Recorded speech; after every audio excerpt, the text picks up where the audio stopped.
शुभ सकाळ मंडळी. आजची सकाळ काही साधी नव्हती. धावपळ, मार्केट आणि बरंच काही. बघा आज मी काय काय केलं. मार्केटमध्ये गेल्यावर मासेप्रेमींची अवस्था काय होते तुम्हाला चांगलंच माहिती आहे. हे घेऊ की ते घेऊ असं होतं. शेवटी मग काय, जे सगळ्यात ताजे दिसले ते बांगडे मी फायनल केले. ते सगळं घेऊन आम्ही घरी आलो. मार्केटमध्ये गेल्यावर ताज्या बांगड्यांसोबतच आम्ही मटणसुद्धा घेऊन आलो. पण तिथे इतकी गर्दी आणि घाई होती की मटण घेतानाचा व्हिडिओ काढायला जमलंच नाही. सुरुवातीला ताईने मटणाची तयारी करून घेतली. मटणाला घरचा मसाला, हळद, मीठ आणि सोबतीला ताजं दही लावून छान मॅरिनेट करायला ठेवलं.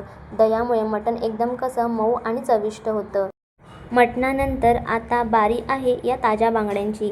याला तिने हळद, घरगुती मसाला आणि चवीनुसार मीठ लावणार आहे. पण याची खरी चव वाढवण्यासाठी ती यात कोकम आगळ घालणार आहे. आगळामुळे माशांचा ताजेपणा टिकतो आणि तळल्यावर ते एकदम चटकदार लागतात. आमच्याकडे आज खास एक पाहुणा येणार असल्यामुळे ताईने हा बेत करायचं ठरवलं. बांगड्याला मसाला लावताना ती अजिबात घाई करत नाही. हळद, तिखट आणि आगळ माशाच्या प्रत्येक खाचेत व्यवस्थित भरलंय. जेवढं छान मॅरिनेट होईल तेवढंच आपला बांगडा फ्राय कुरकुरीत होईल. तिला जेवणाची आवड असल्यामुळे ती जेवण अगदी छान टेस्टी बनवते. आता आपलं मटण आणि मासे छान मॅरिनेट झाल्यावर ताईने आता फायनली करायला घेतलंय. बघा आपला आजचा पाहुणचाराचा बेत तयार होत आहे. कुरकुरीत बांगडा फ्राय आणि गरमागरम मटण.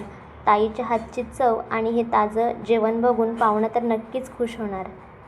आता गॅसवर तवा तापलाय. चला तर मग हे झणझणीत बांगडे आणि मटण मस्त फ्राय करून घेऊया. सुवास तर इतका अप्रतिम सुटला की आता भूकच आवरेना.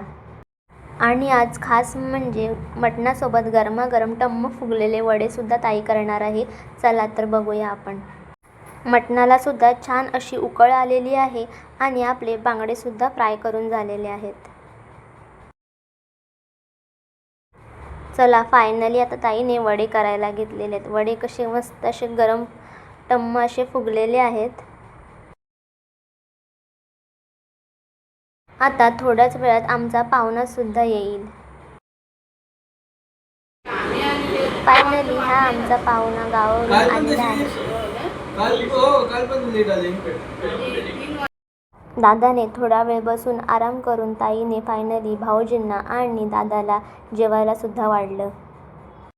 आजचा सर्वात मोठा टास्क म्हणजे ही सगळी तयारी करताना दादाला कळू न देता त्याची व्हिडिओ काढणं हीच माझ्यासाठी मोठी कसरत होती. दादाला ताईच्या हातचं जेवण इतकं आवडलं की तो ताटावरून उठायचं नावच घेईना. आणि घरी जाईपर्यंत ताईचं कौतुक करायचं काही थांबेना. शेवटी फायनली तो जेवला आणि आराम करून निघाला.